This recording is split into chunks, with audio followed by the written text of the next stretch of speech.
नमस्कार, आप देख रहे हैं सी न्यूज भारत और मैं हूं आपके साथ आकांक्षा यादव। वक्त हो चुका है न्यूज बुलेटिन का और आज इस न्यूज बुलेटिन में हम जानेंगे कि बस्ती में चंद्रशेखर रावण का किसने किया स्वागत, सुल्तानपुर में ग्रामीणों ने क्यों दिया धरना और उज्जैन में कौन सी निकाली गई यात्रा, ये सब जानेंगे विस्तार से। तो चलिए निगाह डालते हैं इस वक्त की खास खबरों पर।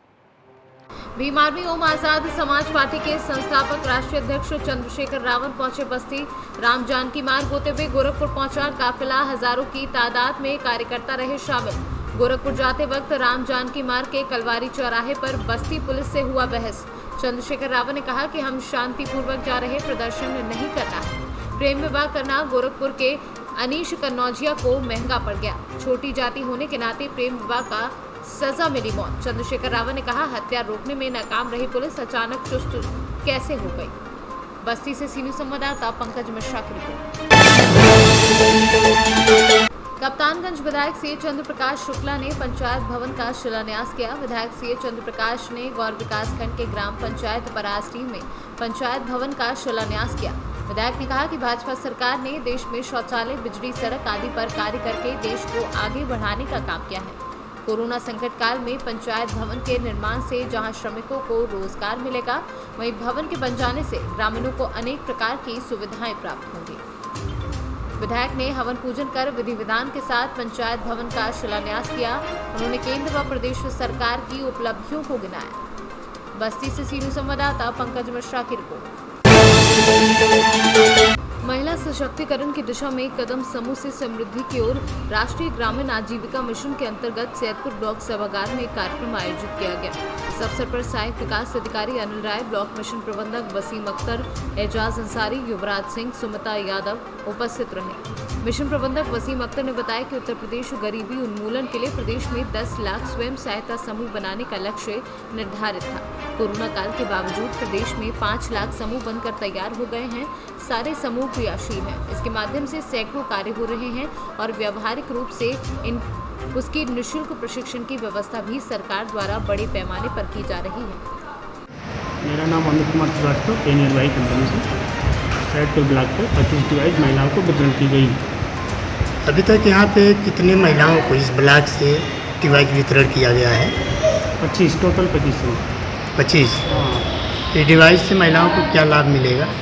महिलाओं को ट्रांजैक्शन से लेकर बैंकिंग सेवाएं प्रदान करने के अनेक लाभ मिलेंगे इससे, जैसे आधार ATM में कुछ पैसा निकालना, आधार विड्रॉल, ATM विड्रॉल जी, भी कई प्रकार की सेवाएं हैं जो इस पोर्टल में दी गई। मैं ब्लॉक मिशन प्रबंधक वसीम अख्तर, उत्तर प्रदेश राज्य ग्रामीण आजीविका मिशन, जिला गाजीपुर, ब्लॉक सैदपुर। और सर यहाँ पे ब्लॉक स्तर से जो डिवाइडें दी गई हैं लगभग कितनी महिलाओं को दी गई? इसमें जो है अभी हमारे पास 53 महिलाओं ने विशेषज्ञ के पद पर जो है सूची RCT के माध्यम से ट्रेनिंग करके आ चुकी हैं। उनको डिवाइस दिया जा रहा है और धीरे धीरे वो अपने पंचायत स्तर पर अपना कार्य करना शुरू करेंगे। सर इस डिवाइस के माध्यम से महिलाएं कितनी आर्थिक अपना विकास कर सकती हैं? इसके माध्यम से ये सरकार का महिला आत्मनिर्भर की तरफ एक कदम है। इसमें माननीय मुख्यमंत्री के द्वारा 20 से 58,000 BC सखी रखा गया था। ये महिलाएं पंचायत स्तर पर जो समूह से जुड़ी महिलाएं हैं, उनको, गरीब महिलाओं को बैंक न जाना पड़े, बैंक का चक्कर पैसा निकासी करने और जमा करने के लिए न जाना पड़े। पंचायत स्तर पर ही BC सखी उन पैसा का लेन देन कराएंगी, जिसके बदले में उनका एक कमीशन मिलेगा, जिसके द्वारा शुरुआती 3-4 महीनों में सरकार के द्वारा एक मानदेय तय किया गया है और उसके बाद इनको कमीशन भी दिया जाएगा। गाजीपुर से सीनियर संवाददाता अमित सिंह की रिपोर्ट। सुल्तानपुर के धनपतगंज थाना क्षेत्र के मंडुआ गांव में बीते मंगलवार को हुई मारपीट में घायल राम लगन वर्ष के इलाज के दौरान ट्रामा सेंटर में मौत हो गई। मृतक का शव गांव पहुंचते ही मृतक के परिजन आक्रोशित हो गए। शव रखकर प्रदर्शन कर रहे, पुलिस पर लापरवाही का आरोप लगा रहे हैं। भाजपा जिला उपाध्यक्ष संजय सिंह, त्रिलोकी चंद, वसीओ बल्दी राय, राजाराम चौधरी मृतक के परिजनों से बातचीत कर रहे हैं। गांव में कई थानों की पुलिस फोर्स मौके पर, मृतक के परिजन पुलिस अधीक्षक सुल्तानपुर को मौके पर बुलाने की मांग कर रहे हैं। बाबा आपका? हमारा नाम है अर्जुन। क्या मामला था? मामला साहब कुछ नहीं है, हम लोग अन्नाथ बदे मारे हैं। क्या चाहते हैं अब? हम चाहते हैं जो आपको लगे हमने ऑपरेशन में कुछ नहीं दिया था 5 आदमी का, वो भी कोई हमको ऑपरेशन नहीं दिया, किसी के नाम भी नहीं अभी तक नहीं। जी, गिरफ्तारी चाह रहे हैं सबका? हाँ सभी लोगों की गिरफ्तारी चाह रहे हैं जितने लोगों का नाम है। साहब, प्रशासन क्या कर रही है? तब प्रशासन कह रहा है कुछ अभी तक जवाब नहीं दिया, 4 रोज हो गया। ओके। कब झगड़ा हुई? क्या दिक्कत हुई, क्या मामला था? कोनो मामला नहीं था। इसका बाद हम तो बैठे थे साहब अपने घर पर जाके, चलिए आप बस दिखा रहे हैं जी। जो जगह बैठे थे वो जगह आके बस लाठी मारे, उसका बाद हिला भी मारे आए, समझ में लगा। क्या चाह रहे हैं? सुल्तानपुर से सीनू संवाददाता मनोज पांडे की रिपोर्ट। सद्गुरु महाराज श्री पुरस्कारानंद जी महाराज की प्रेरणा से लगातार सार्वजनिक श्री मुक्तेश्वर महादेव मंदिर नागदा से चली आ रही 33 वर्षों की कावड़ यात्रा पूर्ण होने पर इस वर्ष के कावड़ यात्रियों का जत्था 2 दिवसीय देव दर्शन यात्रा के लिए निःशुल्क रूप से पन्ना जी, हीरो हनुमान जी, गौतमेश्वर, श्री सावरिया सेठ आवरी, माता भादो, माता सुखदेव जी की तपस्वी स्थली मंदसौर में माता जी के दर्शन व पशुपतिनाथ मंदिर के दर्शन कर पूर्ण हुए। उज्जैन से सीनू संवाददाता सुरेश जाटवा की रिपोर्ट। अमरोहा नगर कोतवाली क्षेत्र की रहने वाली विवाहिता मंडी समिति महिला थाना परिसर पहुंची। उन्होंने बताया कि उसके पति के साथ 7 साल पहले शादी हुई थी, लेकिन उसके पति दिमागी रूप से कमजोर हैं, जिसकी वजह से उसके ससुराल वालों ने उसके साथ रिश्ता आगे बढ़ाने को कहा और देवर लगातार 7 साल से उसके साथ दुष्कर्म करता आ रहा है। देवर से उसके 2 बच्चे हैं, लेकिन देवर ने अभी तक शादी नहीं की। शादी की बात करते ही जान से मारने की धमकी देता है। कहाँ से हैं आप? अहमदनगर। आज जो है महिला थाने आई है, क्या है पूरा मामला? ये मेरी शादी को 9 साल हो गए। 9 साल में मेरे जो हस्बैंड है उनकी शादी कहीं और हुई भी थी, तो उनके हस्बैंड उनकी बीवी छोड़कर उन्हें चली गई, तो मेरी शादी कराई गई।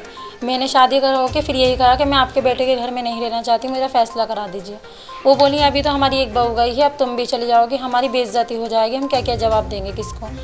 मैं बोली तो मेरी तो ज़िंदगी ख़राब हुई रही है, तो बोली मैं अपने छोटे बेटे पे बिठा दूँगी आपको, कोई बात नहीं है। उनका बेटे हम उनसे संबंध बना रहे और फिर हमारे खर्चे पानी को हर बात को वो देते थे, और अब उससे हमारे 2 बच्चे भी हैं, आयान सुहाना, और अब वो मुझसे रहता रहा। फिर मुझे इस बात पे आवाज़ उठाई कि जब तुम मुझसे निकाह नहीं कर रही है, खर्चे को भी देता हर बात को, तो निकाह कर ले।